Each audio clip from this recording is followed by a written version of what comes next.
फातमलिस literature में आप सबका स्वागत है। मैं हूं आपका दोस्त साजिद अली खान। दोस्तों, आज के वीडियो में हम देखने जा रहे हैं हमारा नया chapter from the diary of Anne Frank. तो आइए देखते हैं from the diary of Anne Frank. Before you read, Annalise Mary Anne Frank, born 12 June 1929 and died February or March 1945. Anne Frank का जो पैदाइश हुई थी दोस्तों, वो 12 जून 1929 को, और उसकी जो वफ़ात, उसकी जो मृत्यु हुई थी, वो फरवरी या मार्च 1945 को हुई थी। वो एक जर्मन बॉर्न ज्यूइश गर्ल थी। She was a German born Jewish girl who wrote while in hiding with her family and 4 friends in Amsterdam during the German occupation of the Netherlands in World War II. तो दोस्तों, आइए इसको देखते हैं अच्छे से। Anne Frank जो थी, वो जर्मन बॉर्न ज्यूइश यानी कि यहूदी गर्ल थी, और वो एम्स्टर्डम में रहती थी। नीदरलैंड का जो कैपिटल है एम्स्टर्डम, वहाँ पर वो उसकी फैमिली के साथ रहती थी। लेकिन जब वो जर्मन बॉर्न थी तो जर्मनी में क्यों नहीं, क्योंकि वर्ल्ड वॉर सेकेंड के टाइम आपको शायद पता होगा कि हिटलर की जो नाज़ी पार्टी थी वो जर्मनी में पूरा कैप्चर कर चुकी थी, और Hitler used to hate a lot to the Jewish people, और he has shown too much barbarism. बहुत ज़्यादा उसने उनके ख़िलाफ़ नफ़रत रखी थी और उनको बेदर्दी से जो तो ख़त्म किया करता था, उनका मसैकर किया करता था। तो इस डर से कई फैमिलीज़ जर्मनी से भाग रही थी। तो एक फैमिली एन फ्रैंक की भी थी उसमें, और वो लोग कहाँ जाकर पनाह लिए थे? वो लोग छुपे हुए थे एम्स्टर्डम, नीदरलैंड में। हर family had moved to Amsterdam after the Nazis gained power in Germany, but were trapped when the Nazi occupation extended into the Netherlands. तो उसकी फैमिली हिटलर की फ़ौज के डर से नीदरलैंड भाग गई थी, शिफ्ट हो गई थी, छुप गई थी, और वो ये चाहते थे कि उनकी फैमिली का एंड भी ऐसा ना हो जैसा कि हज़ारों लाखों जो है तो दूसरे ज्यूइश का वहाँ पर हो रहा था। तो जब नाज़ियों का कैप्चर नीदरलैंड की तरफ भी बढ़ने लगा, तब वो उनकी फैमिली वहाँ पकड़ी गई। As persecutions against the Jewish population increased, the family went into hiding in July 1942 in hiding rooms in her father Otto Frank's office building. जब इनका जुल्म की इंतहा होगी, persecutions कहते हैं दोस्तों अत्याचार, जिसे हिंदी में अत्याचार कहते हैं। जब ज्यूइश का अत्याचार बहुत बढ़ गया, ज्यूइश के ऊपर जर्मन का अत्याचार बहुत बढ़ गया, तो उस समय ये हुआ दोस्तों कि एन फ्रैंक की जो फैमिली थी वो छिप गई। कहाँ पर? उसके फादर का जो ऑफिस था, ओटो फ्रैंक उसके फादर का नाम था, तो उनके ऑफिस बिल्डिंग में वो कहीं उसकी फैमिली भी छुप गई थी। After 2 years in hiding, the group was betrayed and transported to the concentration camp system, where Anne died of typhus in Bergen-Belsen within days of her sister, Margot Frank. तो दोस्तों, जब ये फैमिली का पता चला, इनके बारे में इन लोगों को पता चला, तो फिर ये फैमिली को कंसंट्रेशन कैंप में शिफ्ट किया गया, और वहाँ पर एन की जो सिस्टर थी मार्गरेट, उसकी डेथ हो गई।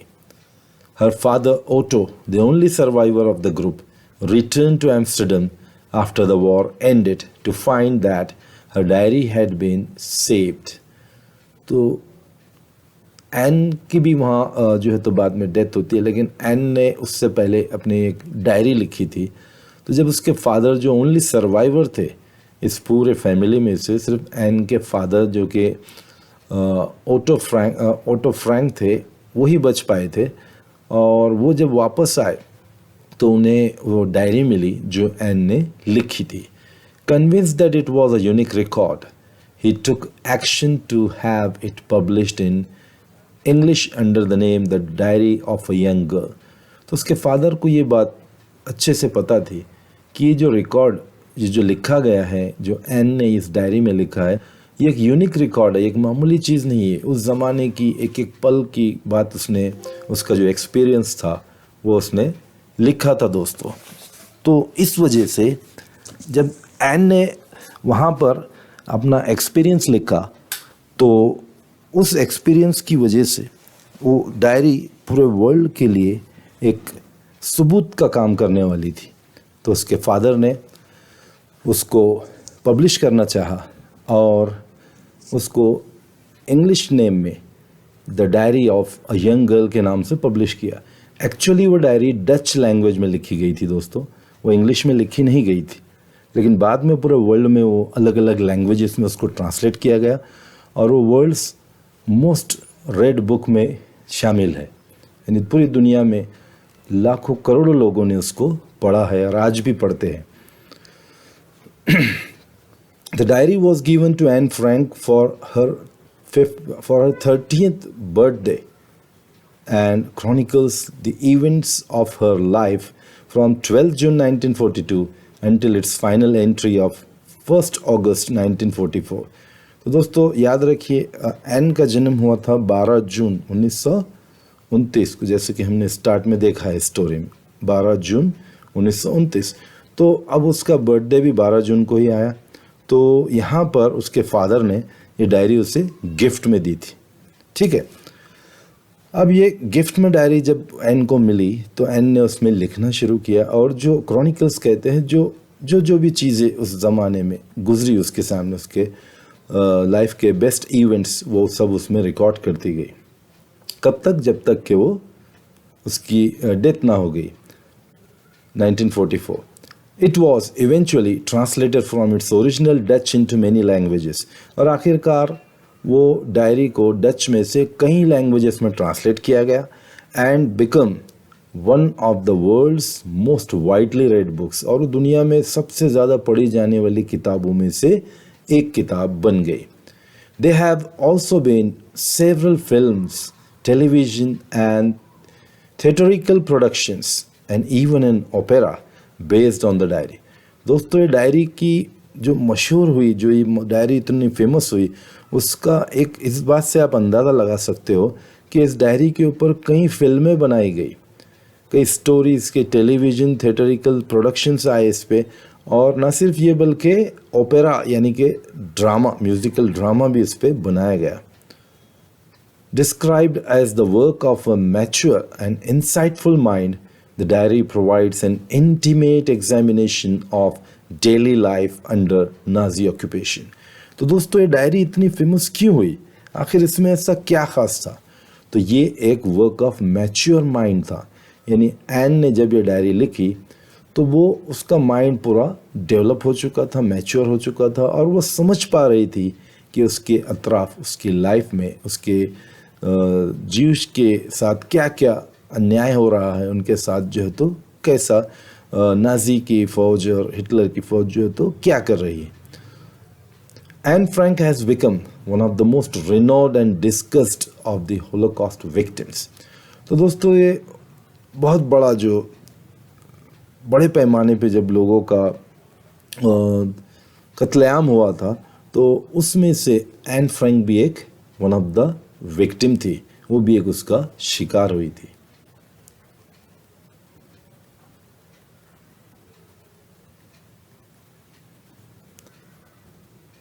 Writing in a diary is a really strange experience for someone like me।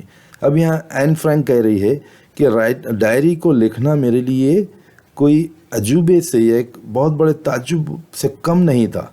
ऐसा वो क्यों कह रही है दोस्तों? क्योंकि वो फर्स्ट टाइम अपनी लाइफ में डायरी लिख रही थी, इससे पहले उसे कोई ऐसा एक्सपीरियंस नहीं हुआ था। ठीक है, समझ में आ रहा है आपको? Not only because I have never written anything before, but also because it seems to me that later on neither I nor anyone else will be interested in the musings of a 13-year-old school girl.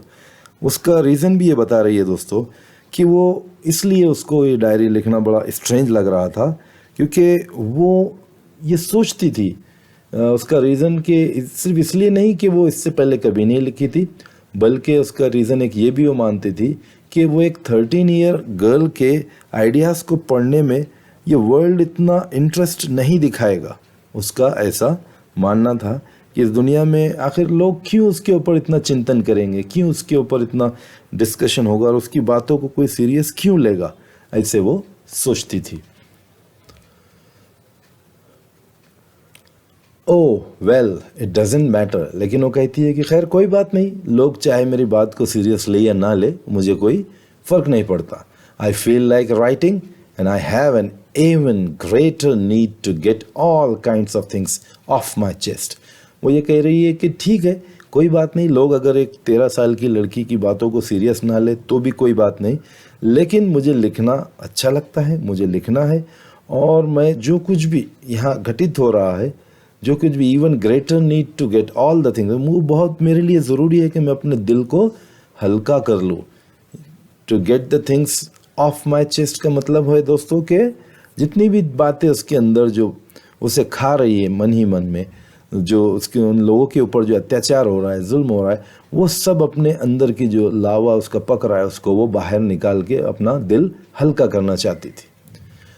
Paper has more patience than people. I thought of this saying on one of those days when I was feeling a little depressed and was sitting at home with my chin in my hands, bored and listless। तो दोस्तों वो ये कह रही है कि उसके दिमाग में एक ख्याल आया कि पेपर जो है जिस पे हम लिखते हैं वो पेपर लोगों से ज़्यादा पेशेंस है, यानी उसमें सब्र है, वो सुनता है, यानी लोग आज किसी की सुनते नहीं है। People are not free to listen to your boring stories. लेकिन पेपर जो होता है जिस पे आप लिखते हो तो वो आपकी मन की हर बात को आपको लिखने देता है, यानी कि paper has more patience than people. और वो ये सोचती थी, I thought of this saying, जब वो कब आया उसके जहन में कि जब वो डिप्रेस फील कर रही थी, वो कश्मकश में, she was in a dilemma कि लिखना चाहिए नहीं लिखना चाहिए, लेकिन वो फिर लिखना शुरू की। एक दिन वो अपने चिन में यानी कि उसकी ठुडी अपने दोनों हाथ में लेकर बैठी हुई थी सोचते हुए, लिस्टलेस यानी विथ नो एनर्जी और interest, wondering whether to stay in और गो आउट। वो ये सोच रही थी क्या वो बाहर जाकर बच्चों के साथ खेले या घर में ही बैठी रहे। तो उसे ये लग रहा था नहीं नहीं, बाहर तो कोई शायद उसकी ना सुने, लेकिन घर में उसका जो पेपर है जिस पे वो लिख रही है उसकी डायरी, वो वहाँ ज़्यादा अपनी बातों को अच्छे से बतला सकती है। I finally stayed where I was, brooding. Yes, paper does have more patience. अब वो बतला रही है कि यहाँ पर वो जो है तो रुकी, और वो उसने रुकी यानी कि उसने लिखने के ऊपर अपना ज़्यादा महत्व दिया, और इसीलिए उसे आज जो हम डायरी उसकी जो पढ़ रहे हैं उसका एक रीज़न यही है दोस्तों, क्योंकि वो उसने मतलब अपने वक्त का सही इस्तेमाल किया और वो डायरी को उसने अपनी एक ज़रिया बना लिया था जिसमें वो अपने जो भी लाइफ के एक्सपीरियंसेस उसको मिलते थे वो लिख रही थी। तो यहाँ वो कह रही है I finally stayed where I was brooding. Brooding यहाँ कहते हैं to worry to something, okay, चिंतन करना यानी किसी बात पर सोचो विचार करना। वो घर में ही बैठे बैठे सोचो विचार कर रही थी, चिंतन कर रही थी कि मुझे क्या करना चाहिए, लेकिन बाद में उसने ये फैसला किया कि उसे घर में ही रहते हुए लिखना चाहिए।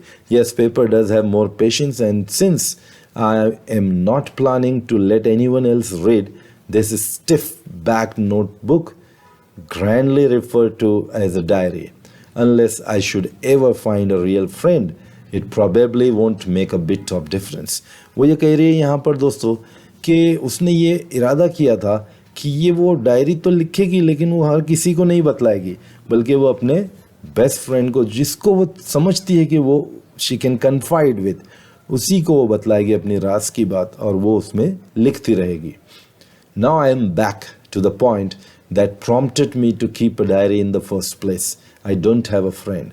अब वो खुल के यहाँ बतला रही है दोस्तों कि उसके कोई अच्छा उसका कोई करीबी दोस्त नहीं मिला था जिससे वो अपनी बातें शेयर कर सके, इसलिए वो अपनी डायरी को सब कुछ बतलाना चाहती थी. Let me put it more clearly. Since no one will believe that a 13-year-old girl is completely alone in the world. अब वो कह रही है कि मुझे अपनी बातों को और अच्छे से रखने दो. कोई यकीन नहीं करेगा कि एक 13 साल की लड़की इस दुनिया में बिल्कुल अकेली थी. एंड आई एम नॉट, और मैं बिल्कुल नहीं थी अकेली. I have loving parents and a 16-year-old sister and there are about 13 people I can call friends. वो क्यों अकेली नहीं थी? यहाँ वो अपने पूरे लाइफ का, अपने पूरे रिश्तेदारों का एक स्केच पेश कर रही है, अपनी फैमिली का. वो ये बता रही है मैं इसलिए अकेली नहीं थी क्योंकि मेरे पास मुझे प्यार करने वाले पेरेंट्स थे और 16-year-old उसकी एक सिस्टर थी और देर आर अबाउट 30 पीपल, तकरीबन 30 के करीब लोग थे जिन्हें वो फ्रेंड्स कह सकती थी. आई हैव अ फैमिली, उसका अच्छा खानदान था. Loving aunts and a good home, उसकी प्यार करने वाली उसकी चाची थी और एक अच्छे सा उसका घर था. No, on the surface I seem to have everything except my one true friend. Surface पर देखने में तो लगता था कि उसके पास सब कुछ है, लेकिन उसके पास सिर्फ एक चीज़ नहीं थी. एक्सेप्ट मीन्स के सिवाय, एक सच्चे दोस्त के सिवाय, और सब कुछ था, यानी सिर्फ एक उसका कोई सच्चा दोस्त नहीं था. All I think about when I am with friends is having a good time. दोस्तों के साथ वो जब भी रहती तो उसके दिमाग में एक ही बात होती थी कि उनके साथ वो अच्छा वक्त गुजारे. I can't bring myself to talk about anything but ordinary everyday things. और वो जब दोस्तों के साथ होती तो नॉर्मल बातें करती थी, एवरीडे थिंग्स, हर दिन के बारे में जो जो बातें हैं, she used to talk. We don't seem to be able to get any closer, और दोस्त उससे ज़्यादा क्लोज भी नहीं होते थे. एंड दैट्स द प्रॉब्लम, और यही प्रॉब्लम था. Maybe it's my fault that we don't confide in each other. और उसका फॉल्ट था कि वो कभी किसी पर, कन्फाइड मीन्स भरोसा करना, to tell personal thing privately to a person that one trust. तो दोस्तों पे वो ट्रस्ट नहीं कर पा रही थी, इसलिए वो अपनी बातें, अपने मन की जो बातें थी वो कह नहीं पाती थी. In any case, that's just how things are, and unfortunately, they are not liable to change. और बदकिस्मती से यही हालात थे और वो बदलने वाले नहीं थे. This is why I started the diary.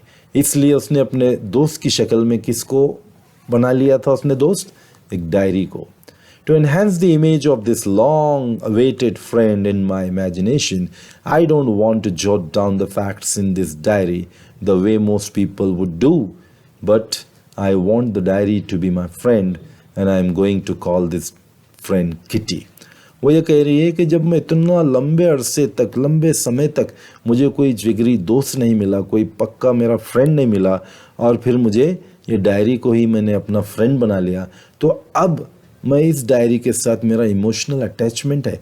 मैं इसे नॉर्मल डायरी की तरह इसमें चीज़ें नहीं लिखूंगी, बल्कि वो इस डायरी को अपना क्लोज फ्रेंड मानती थी और उसने उसका नाम भी रखा था किट्टी.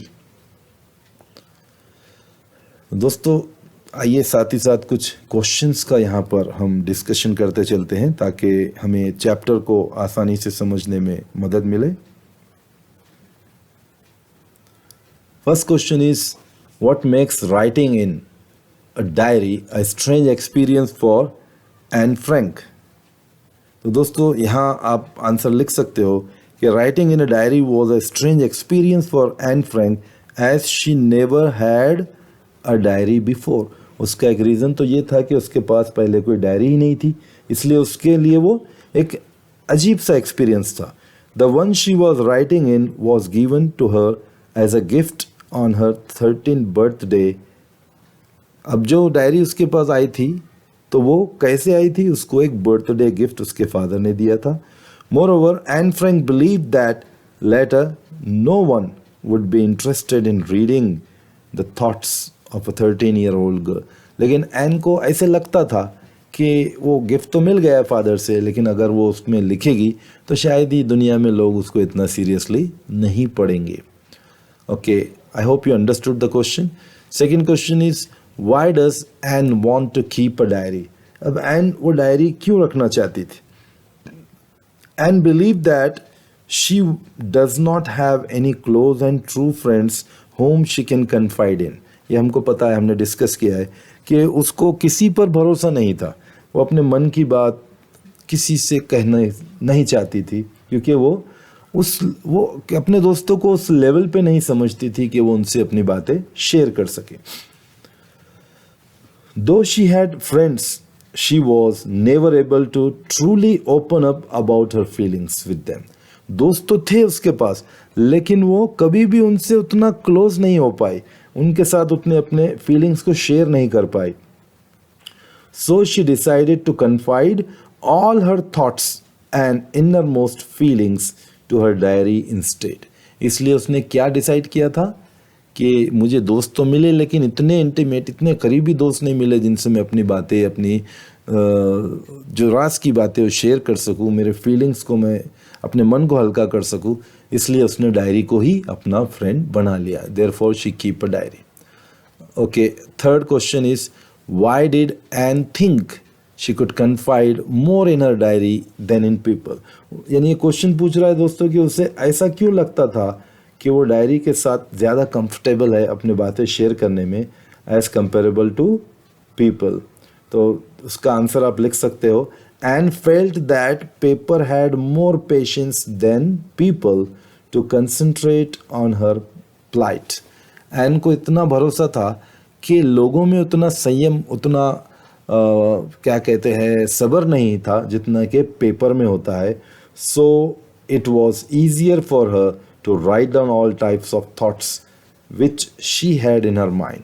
यानी जब वो अगर सुनाने बैठे तो उसके दोस्त, उसमें इंटरेस्ट नहीं था दोस्तों को, तो वो फिर क्या करती? जब दोस्तों को इंटरेस्ट नहीं था, वो अपने मन ही मन में तमाम उसके जो आइडियाज़ थे वो वहीं डंप कर रही थी. तो उसे सुनाने के लिए कोई पक्का दोस्त चाहिए था जो उसे डायरी की शक्ल में मिला. इसलिए वो ये अपनी जो चीज़ें थी पूरी, she used to confined with the diary, उनके डायरी में ही वो लिखा करती थी. I hope you have understood the questions very clearly. Let's move ahead. Since no one would understand a word of my stories to Kitty if I were to plunge right in, I would better provide a brief sketch of my life, much as I dislike doing so. अभी वो बहुत ही interesting बात बता रही है दोस्तों. वो ये कह रही है कि अगर मैं अपनी लाइफ का किस्से अगर डायरेक्ट ही शुरू कर दूं, since no one would understand, किसी को कुछ नहीं समझ में आएगा. अगर मैं किटी में जो उसकी डायरी है उसमें अगर वो डायरेक्ट इफ शी सेड कि if I were to plunge right in, plunge means jump करना, छलांग लगा देना. राइट इन का मतलब है, यहाँ इस सेंटेंस का मतलब हो रहा है कि वो अपनी ज़िंदगी में, अपनी ज़िंदगी के एक्सपीरियंस में अगर डायरेक्ट छलांग लगा दे, यानी रीडर को डायरेक्ट वो लेके अपने एक्सपीरियंसेस सुनाने बैठ जाए, तो ये अच्छा नहीं होगा, उनको समझ में नहीं आएगा. इसलिए वो कह रही है कि I had better provide a brief sketch of my life. मैं मेरी लाइफ के बारे में थोड़ा सा एक खाका तैयार करूँगी, छोटा सा इन्फॉर्मेशन दूंगी. हालांकि ये मुझे पसंद नहीं है, much as I dislike doing so. मुझे अपने बारे में बात करना ज़्यादा पसंद नहीं है, लेकिन फिर भी मुझे करना पड़ रहा है क्योंकि इसके बगैर लोग मेरी डायरी को समझ ही नहीं पाएंगे. My father, the most adorable father I have ever seen, didn't marry my mother until he was 36 and she was 25. देखिए दोस्तों, हम लोग नॉर्मल लिखते हैं कि my father was 36 when he married to my mother, लेकिन ये लोग थोड़ा अलग तरीके से लिख रहे हैं. वो ये लिख रही है कि मेरे फादर ने 36 साल होने तक मेरी मदर से शादी नहीं की और मेरी मदर की एज उस वक्त 25 साल थी.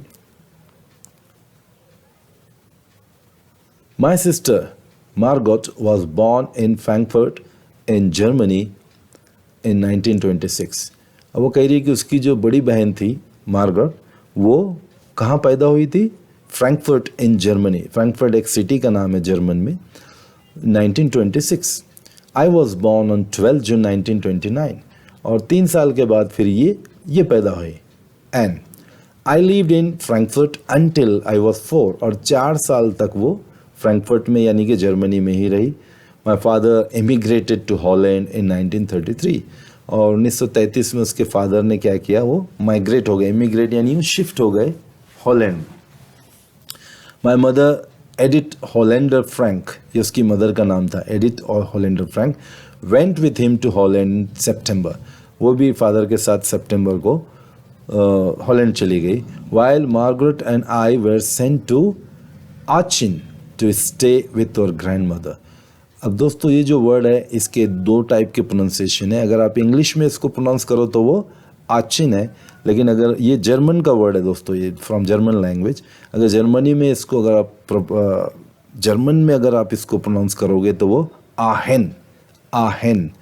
और लेकिन हम क्योंकि इंग्लिश में पढ़ रहे तो हमें आचिन ही पढ़ना चाहिए।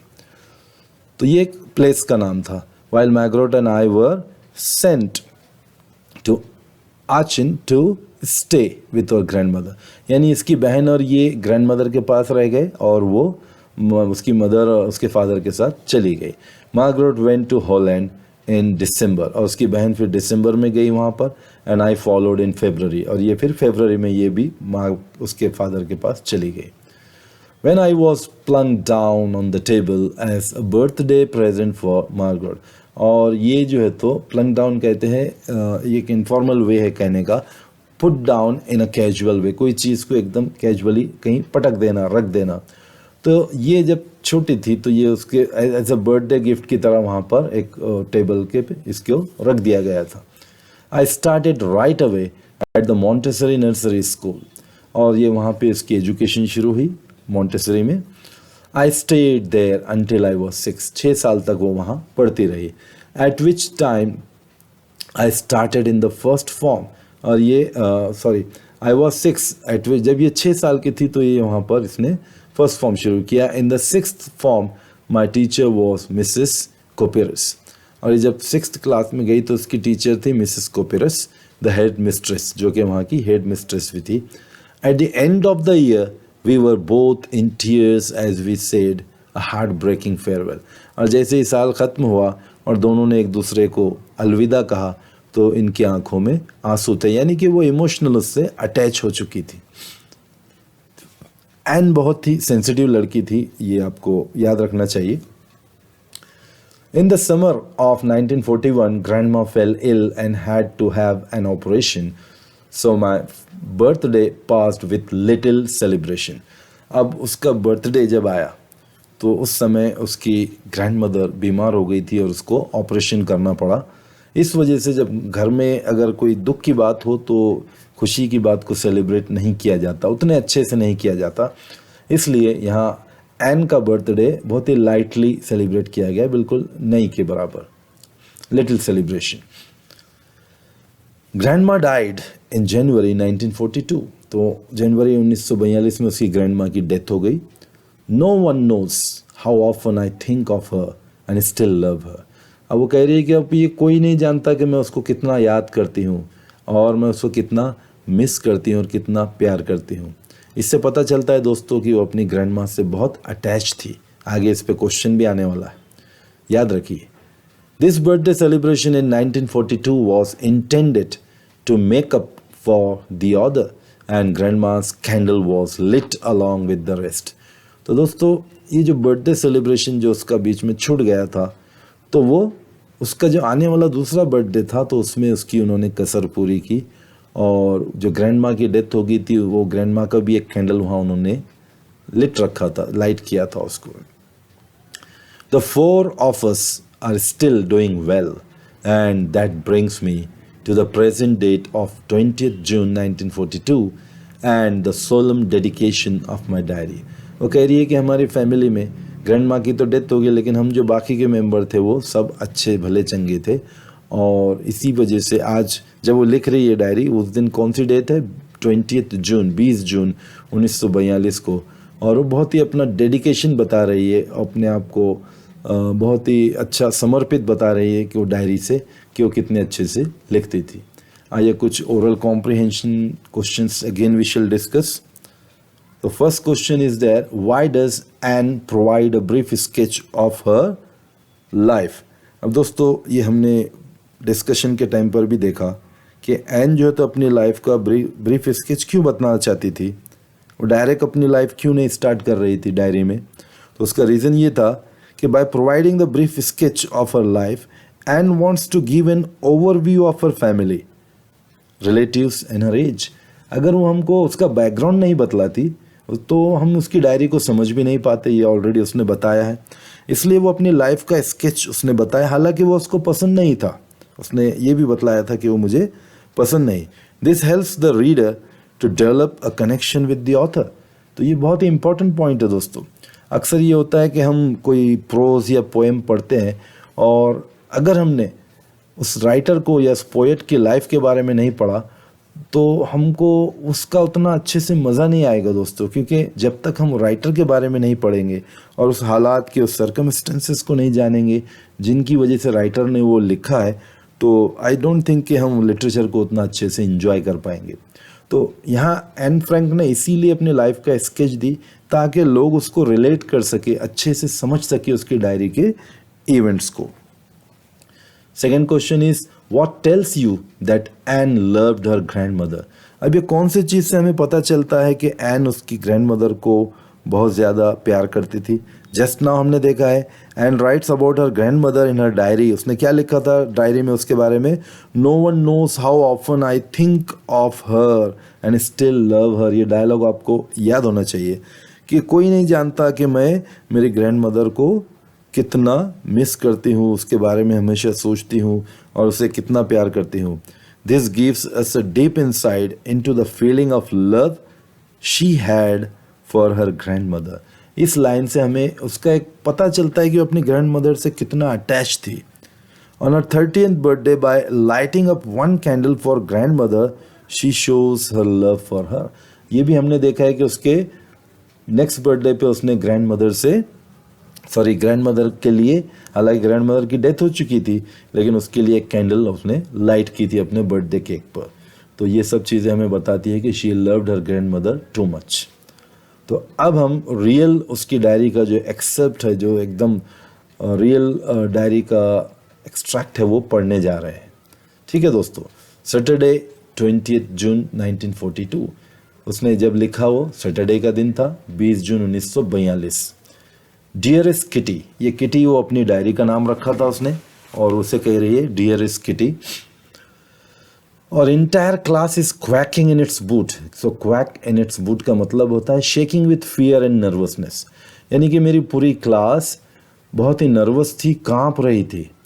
The reason of course is the forthcoming meeting in which the teachers decide who will move up to the next form and who will be kept back. तो रीज़न क्या था, पूरी क्लास क्यों काँप रही थी डर से? वो ये डर था कि टीचर डिसाइड करने वाली थी कौन कौन बच्चे नेक्स्ट क्लास में प्रमोट किए जाएंगे और कौन पीछे ही रहेंगे, यानी कि फेल हो जाएंगे। इसलिए सब के सब हैबत में थे, सब काँप रहे थे। Half the class is making bets. अब आधे क्लास के बच्चे तो शर्तें लगा रहे थे उस पर। GN and I laugh ourselves silly at the two boys behind us, CN and Jax। अब ये इनके नाम उसने डिटेल में नहीं दिए, सिर्फ यही कह रही हो कि GN नाम का जो था वो और एन हंस रहे थे बहुत ही पागलों की तरह। सिली एट द टू बॉयज, दो लड़कों पर। वो कौन से लड़के थे? CN and Jax, जो उनके पीछे बैठा करते थे क्लास में। Who have staked their entire holiday savings on their bet। वो क्यों हंस रहे थे उन पर? क्योंकि उन्होंने जो हॉलीडे में जितनी भी सेविंग की थी वो तकरीबन तमाम सेविंग उन्होंने शर्त में लगा दिए थे वो पैसे। From morning to night it's you are going to pass, no I am not, yes you are, no I am not. यानी पूरा दिन सुबह से शाम तक यही चलता था क्लास में कि तुम पास हो रहे हो, तो दूसरा कहता था नहीं नहीं नहीं मैं नहीं, फिर वो कहता नहीं नहीं तुम पास हो रहे हो। Even G's pleading glances and my angry outburst can't calm them down. Sorry, I missed one line. No, I'm not. Yes, you are. No, I'm not. तो यही डायलॉग चलते थे और G's pleading glances and my angry outburst can't calm them down।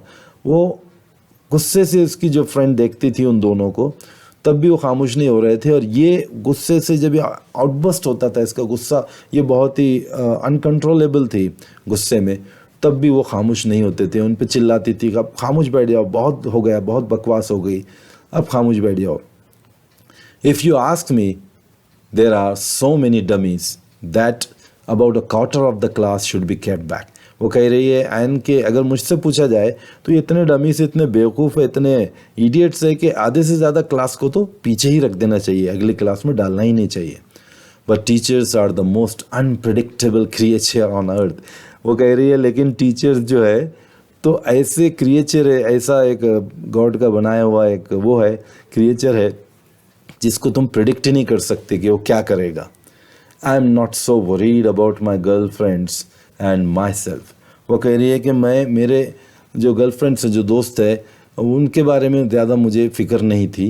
We will make it, यानी उसको पता था कि हम तो पास हो ही जाएंगे, हम तो नेक्स्ट क्लास में प्रमोट हो ही जाएंगे। The only subject I am not sure about is maths. लेकिन उसको एक ही सब्जेक्ट में थोड़ा डाउट था और वो कौन सा था? Maths. Anyway all we can do is wait. वो कह रही है कि खैर अब तो कुछ नहीं किया जा सकता, सिर्फ हमको वेट ही करना है बस। Until then we keep telling each other not to lose heart। और तब तक, जब तक कि रिजल्ट डिक्लेयर नहीं होता, हम क्या कर सकते थे? एक दूसरे को बस दिलासा ही दे सकते थे, एक दूसरे को ढारस दे सकते थे कि भाई आप दिल छोटा ना करो, जो भी होगा। I get along pretty well with all my teachers. वो कह रही है कि मैं, मेरे तमाम टीचरों से मेरी बहुत अच्छी बनती थी। देर आर 9 ऑफ देम, तकरीबन वो 9 टीचर्स थे, 7 men and 2 women, जिसमें से 7 जेंट्स थे और 2 लेडी टीचर्स थी। Mister Keesing the old foggy who teaches maths was annoyed with me for ages because I talked so much। Old foggy, ये old fashion में एक आदमी के लिए ये वर्ड यूज़ किया जाता है, फॉर अ पर्सन। तो कह रही है कि जो मिस्टर कीजिंग थे वो इसके ऊपर बहुत चिढ़ते थे, बहुत अनॉयड। और फॉर एजेस यानी कि वो एग्जेजरेट कर रही है कि कई सदियों से, कई सालों से वो इस पर बहुत, यानी कि बता रही है कि बहुत ज़्यादा ही उसके ऊपर वो खफा होते थे, गुस्सा करते थे। क्यों होते थे वो खफा? क्योंकि वो बहुत ज़्यादा बातें करती थी। एन जो है बहुत ही टॉकेटिव गर्ल थी। आफ्टर सेवरल वार्निंग्स ही असाइन मी एक्स्ट्रा होमवर्क। अब वो बार बार वार्निंग देता था एन को कि खामोश बैठो, don't talk too much class में ड्यूरिंग द टीचिंग। अगर टीचर के पढ़ाने में अगर आप बाधा डाल रहे हो, बातें कर रहे हो, फोकस नहीं कर रहे हो, तो टीचर गुस्से में आना लाजमी है, दैट इज़ नेचुरल। तो ये मिस्टर कीजिंग भी इसीलिए गुस्से में आते थे क्योंकि एन जो है वो बहुत बातें करती थी क्लास में।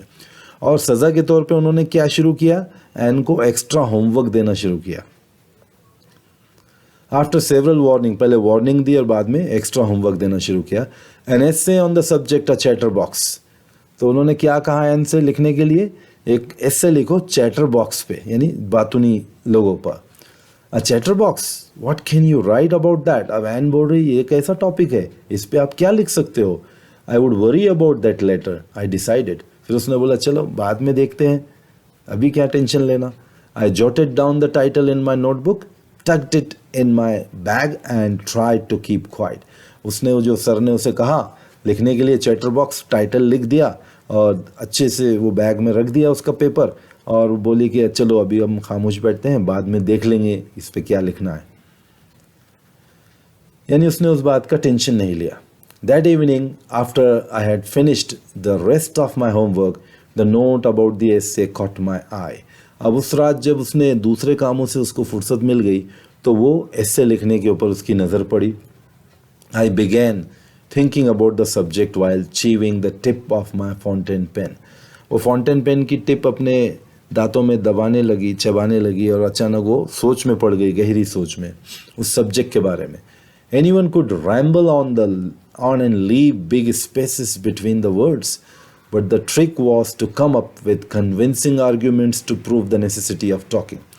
वो ये कह रही है कि कोई भी बंदा बड़े बड़े अक्षरों में लिखकर, जगह छोड़कर, ramble on means talk or write aimlessly for long, कुछ भी ब्लफिंग करके, कुछ भी आर्ग्यूमेंट करके लिख सकता था, कुछ भी लिख के चुप तो भी फॉर्मेलिटी के तौर पे दे सकता था। लेकिन यहाँ उसके लिए ज़्यादा महत्व क्या था, ज़्यादा इम्पोर्टेंट क्या था? वो टीचर को कन्विंस करना चाहती थी इस बात पर कि टॉकिंग एक नेसेसिटी है, टॉकिंग एक नीड है, नेसेसिटी है। I thought and suddenly I had an idea. वो सोचती रही और फिर उसे एक आइडिया आया, एक ख्याल आया। I wrote the 3 pages mister Keesing had assign me and was satisfied. उसने 3 पेजेस लिख दिए उस एस्से पर, चैटर बॉक्स पर। I argued that talking is a student's trait and that I would do my best to keep it under control. उसने उसमें इस बात पर जोर दिया उसके एस्से में कि जो बातें करना ये तो स्टूडेंट की क्वालिटी है, ये तो उसका पैदाइशी हक है, ये तो उसकी खुसूसियात है, उसकी कैरेक्टरिस्टिक्स है और आप उसको नहीं छीन सकते। हाँ, उसमें उसने ये भी बात कही कि I would do my best to keep it under control, और मैं पूरी अपनी कोशिश करूँगी कि मेरी इस क्वालिटी को अपने कंट्रोल में रखूँ। But that I would never be able to cure myself of the habit since my mother talked as much as I did, if not more, and that there's not much you can do about inherited traits. मुझे बहुत हंसी आ रही है दोस्तों। वो यहाँ अपनी बात को जस्टिफाई करने के लिए कह रही है कि ठीक है, टॉकेटिव तो मैं हूँ और वो भी बहुत ज़रूरी है क्योंकि स्टूडेंट ने टॉकेटिव होना चाहिए, बच्चों ने बातों नहीं होना चाहिए। फिर वो ये भी कह रही है कि मैं क्यों ना बातों नहीं बनूं, मैं क्यों ना टॉकेटिव रहूं, क्योंकि मेरी मदर तो मुझसे भी ज़्यादा टॉकेटिव है और ये ट्रेट, ये जो क्वालिटी है, आई हैव इनहेरिटेड, मेरी फैमिली से आया है मुझे, तो इसमें तो मेरा कोई कसूर नहीं है। She is justifying her talkativeness. Mr. Keesing had a good laugh at my arguments, but when I proceeded to talk my way through the next lesson, he assigned me a second essay. अब जैसे ही mister Keesing ने वो एस्से पढ़ा तो वो बहुत हंसने लगे कि इस आर्ग्यूमेंट पर, कि वो ये कह रही है कि तो मेरी ख़ानदानी आदत है, मेरे बड़ों से मुझे मिली है, ये एक इनहेरिटेड क्वालिटी है। तो वो हंसे और फिर उन्होंने उसे, जब वो ज़्यादा उसके ऊपर और बोलने लगी तो उन्होंने एक सेकंड एस्से उसे लिखने के लिए दिया। This time it was supposed to be on an incorrigible chatterbox. इस बार उन्होंने टॉपिक को क्या दिया? Incorrigible, जिसका मतलब यहाँ क्लियरली दिया है something that cannot be corrected, यानी एक ऐसा चैटर बॉक्स जिसको आप करेक्ट नहीं कर, यानी कि वो बहुत ही क्रिटिक टाइप के टीचर थे मिस्टर कीजिंग, तो उन्होंने फिर से उस पर एक आयरनिकल क्रिटिसाइज किया और ऐसे टॉपिक दिया, an incorrigible chatterbox. I handed it in and Mr. Keesing had nothing to complain about for 2 whole lessons. तो फिर इसने भी वो लिख लिया है। However, during the 3rd lesson, he had finally had enough. और दूसरी बार भी जब इसने लिख कर दिया और फिर भी अपनी बातों को जस्टिफाई किया तो मिस्टर कीजिंग को फिर ठीक नहीं लगा और 3rd टाइम तो वो बिल्कुल उन्होंने बर्दाश्त ही नहीं किया। Anne Frank, as punishment for talking in class, write an essay entitled Quack, Quack, Quack, said Mistress Chatterbox.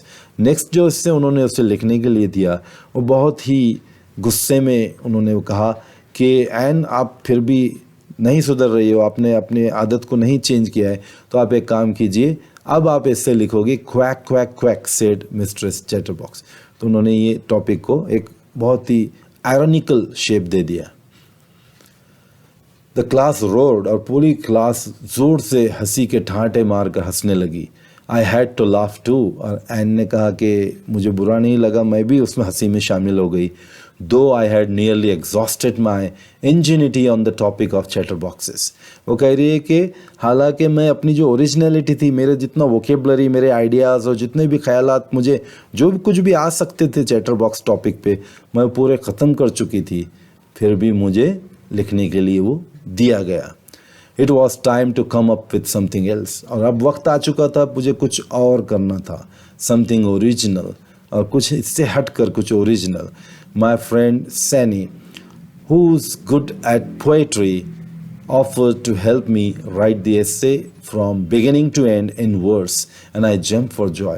उसके एक दोस्त ने उसे राय दी कि ठीक है, अब तुम लिखते लिखते थक गई हो, वोकेबलरी नहीं है, सेम आइडियाज़ रिपीट हो रहे हैं, तो रिडेंडेंट होने से अच्छा आप एक काम करो, आइडियाज़ को रिपीट करने से अच्छा। उसके दोस्त ने उसे बताया कि आप अब की बार उसको प्रोस फॉर्म में नहीं बल्कि पोएट्री फॉर्म में लिखो, वर्ड्स में लिखो। तो ये सुनकर एन को बहुत खुशी हुई। She jumped for Joy.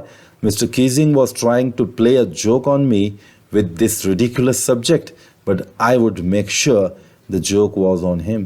N ने क्या डिसाइड किया कि ठीक है मिस्टर कीजिंग तो मेरा मजाक उड़ाना चाह रहे हैं ना, मुझे बार बार ये टॉपिक देके, अब की बार मैं उनका मजाक बनाऊंगी क्लास में पोएम में लिखकर। I finished my poem and it was beautiful.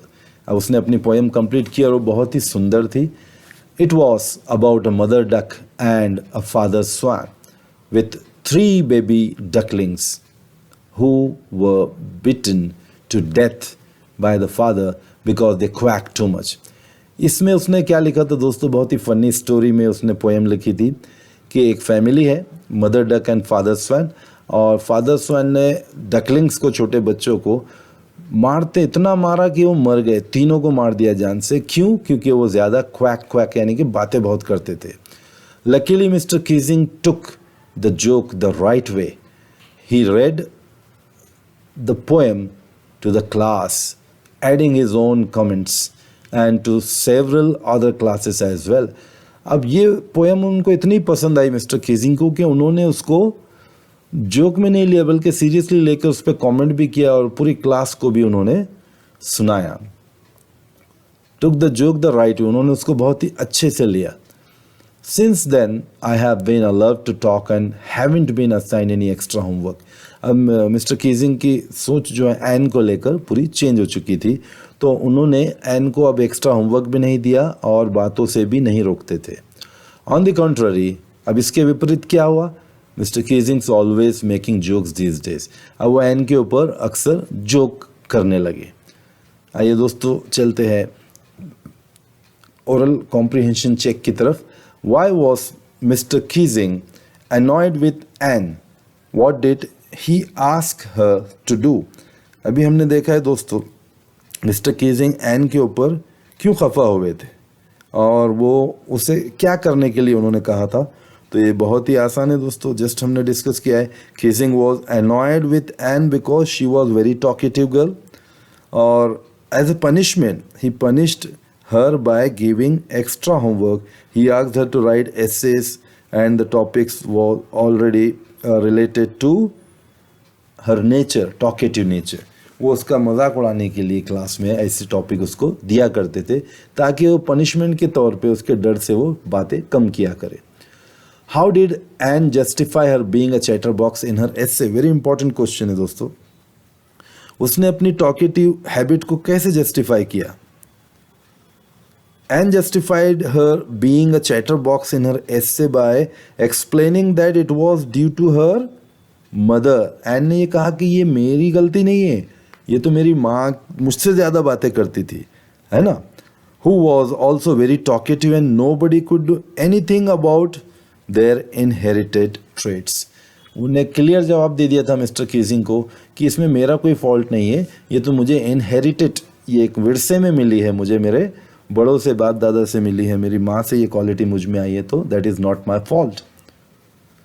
Do you think mister Keesing was a strict teacher? Yes, you can write the answer. Mr. Keesing was a strict teacher. He did not allow a student to talk in his class as he wanted them to concentrate on their studies. He often punished Anne for talking in between classes by giving her essay and extra homework. ये तो हमको पता है, N को बार बार इसीलिए punishment मिलती थी क्योंकि वो ज़्यादा टॉक करती थी ड्यूरिंग द टीचिंग। तो इससे पता चलता है कि Mr Keesing was a very strict teacher. What made Mr Keesing allow Anne to talk in her class? तो ठीक है, मिस्टर कीजिंग जब स्ट्रिक्ट टीचर थे तो फिर लास्ट में उन्होंने एन को क्यों अलाउ कर दिया अपनी क्लास में बातें करने के लिए? बहुत ही टफ क्वेश्चन है। The last essay of Anne was in the form of a poem that showed Mr. Keesing the lighter side of a naughty child. 3 ऐसे उन्होंने उसे दिया था। जो लास्ट वाला ऐसे एन ने जब लिखा था तो उसने पोएट्री की शक्ल में लिख दिया था, पोएम की शक्ल में। तो उससे मिस्टर कीजिंग को उसके एक नॉटी चाइल्ड होने का पता चला। It help bridge the generation gap between the teacher and the student, and that made Mr. Keesing allow Anne to talk in the class. जो जनरेशन गैप था, जो मिस्टर कीजिंग अपने आप को एज ए टीचर और उसको as a student समझ रहे थे, तो जो गैप था दोनों के बीच में वो इससे दूर हो गया मिस्टर कीजिंग को समझ में आ गया कि ये बच्चे के अकेले का फॉल्ट नहीं है, because she is by nature talkative. ठीक है, इसलिए आखिर को मिस्टर कीजिंग ने ही हार मान ली और उसे अलग कर दिया क्लास में बातें करने के लिए। आइए दोस्तों, ये क्वेश्चन भी हम कुछ देख लेते हैं। Think about the text. Was Anne right when she said that the world would not be interested in musing of a 13-year-old girl? तो दोस्तों, क्या आप सोचते हो कि एन सही थी जब वो ये सोच रही थी डायरी लिखते समय कि ये दुनिया में एक 13 साल की बच्ची के बातों को कौन सुनेगा, कौन उस पर चिंतन करेगा?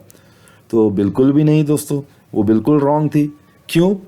No, and wasn't right when she said that the world wouldn't be interested in the musings of a 13-year-old girl. Later, her diary was published under the name The Diary of a Young Girl.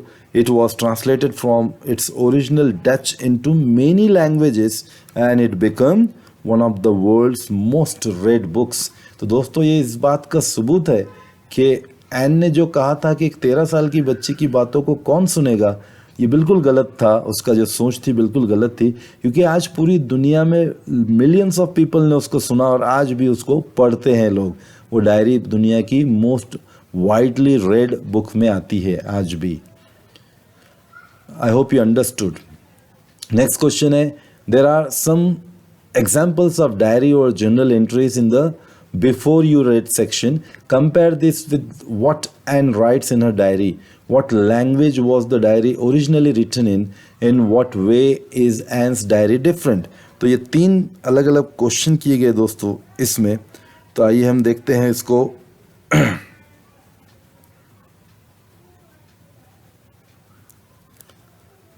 Anne diary was originally written in Dutch language, ये तो हमको पता है। Her diary is different from the other in many aspects. दूसरे डायरियों से बहुत different है वो। She had named her diary Kitty. Everybody cannot keep the name Kitty. उसने वो ये उसका एक अलग क्वालिटी हो गई थी उस डायरी की। She thought of it as her only true friend whom she could confide in. और वो अपनी डायरी को अपने बेस्ट फ्रेंड मानती थी, ओनली फ्रेंड जिसके साथ शी कैन कन्फाइड मीन्स अपने राज की बातें वो शेयर कर सकती थी। बिकॉज ऑफ दिस उसकी डायरी डिफरेंट थी।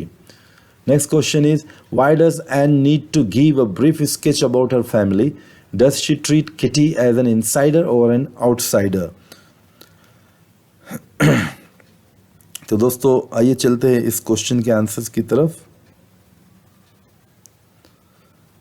Anne gave a brief sketch of her family since no one would understand a word of her if the stories were given directly.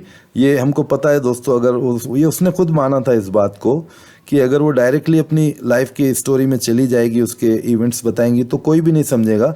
इसलिए उसे बैकग्राउंड स्टोरी देना बहुत ज़रूरी था फैमिली के बारे में। If she were to plunge into her life stories. She therefore wrote a brief sketch of her life, even though she disliked doing so. उसको अपनी लाइफ का ज़्यादा सीक्रेट बताना पसंद नहीं था, लेकिन फिर भी उसने बताया क्योंकि उसकी डायरी को लोग समझ नहीं पाते थे। She treated Kitty as an insider because she called it her best friend and was ready to confide in it. दोस्तों उसने अपनी डायरी को एक इनसाइडर के तौर पर यानी एक बेस्ट फ्रेंड कहा था, तो वो आउटसाइडर नहीं हो सकती, एक इनसाइडर थी। Next question is, how does Anne feel about her father, her mother, Mrs Kuperus and mister Keesing? What do this tell you about her? तो दोस्तों देखते हैं इसका answer. Anne has found of memories of her father, grandmother, Mrs Kuperus and Mr. Keesing, who have left indelible impressions on her mind and affected her life a lot. इन सब के उसकी life पे बहुत impressions थे, उन सब से वो बहुत ज़्यादा मुतासिर हुई थी, आकर्षित हुई थी और वो उनको भुला नहीं पा रही थी। The way she represents all of them in her diary reveals that Anne was very good at understanding people and at developing interpersonal relations.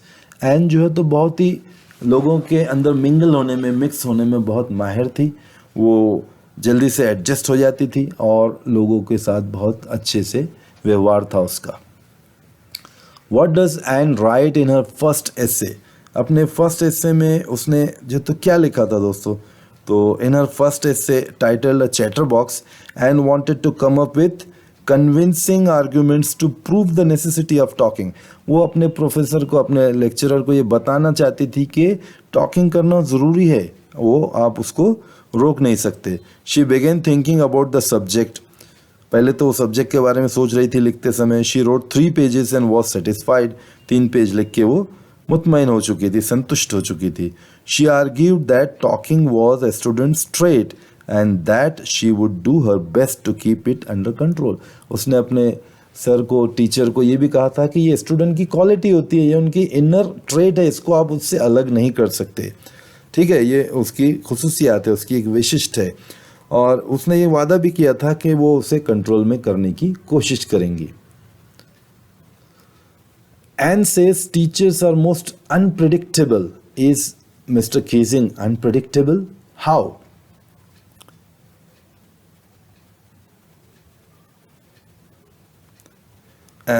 तो आइए देखते हैं इसके आंसर किस तरह से होना चाहिए।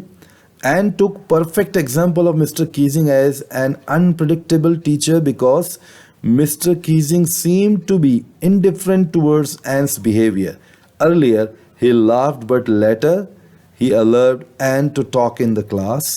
Post reading her messages was the answer. Yes, वो जो है तो दोस्तों, एन जो थी शुरू से टॉकेटिव थी और उसने अपने बिहेवियर को बदला ही नहीं। और टीचर जो था मिस्टर कीजिंग, वो बहुत चिढ़ते थे उसकी बातों से, क्योंकि वो क्लास डिस्टर्ब होती थी।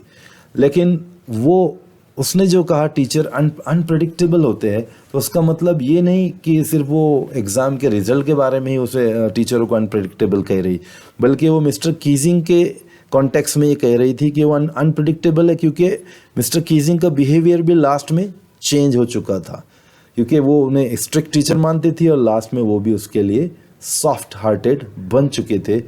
क्योंकि एन ने अपने हिस्से में उन्हें लास्ट वाले ख़ास तौर से जो पोएम फॉर्म में उसने जो लिखा था, पोइट्री फॉर्म में, उसमें मिस्टर कीजिंग को कन्विंस कर लिया था कि ये उसकी ख़ानदानी जो है तो परंपरा है। उसकी मदर भी बहुत बातें करती थी, इसलिए वो भी करती है।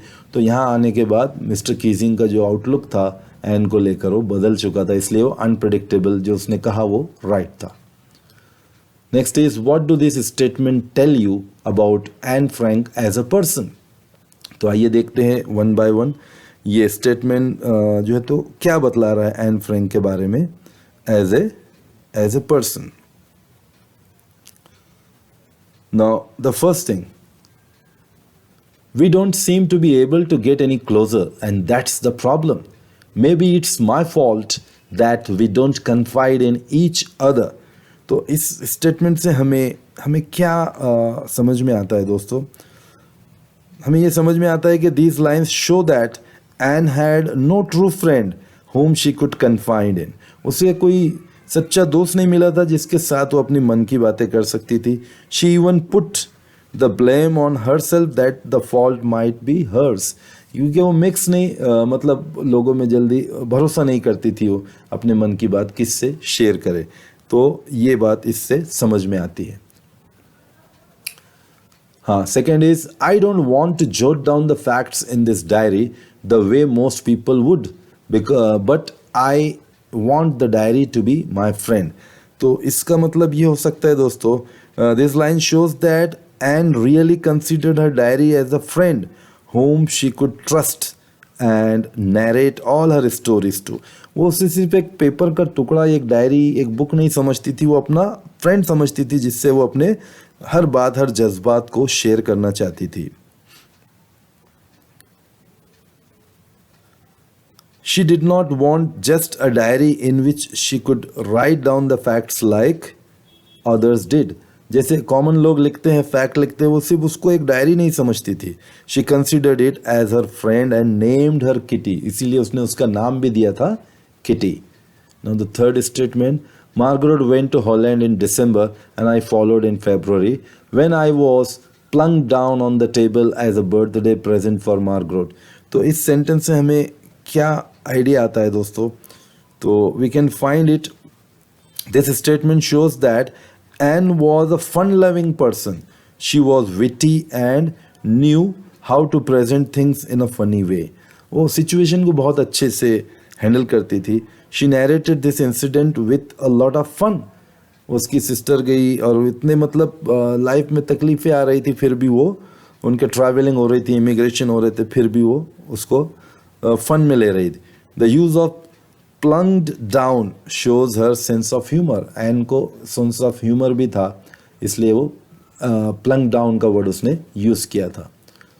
Next is, if you ask me, there are so many dummies that about a quarter of the class should be kept back, but teachers are the most unpredictable creatures on earth। तो इसका मतलब क्या है दोस्तों, आइए हम देखते हैं।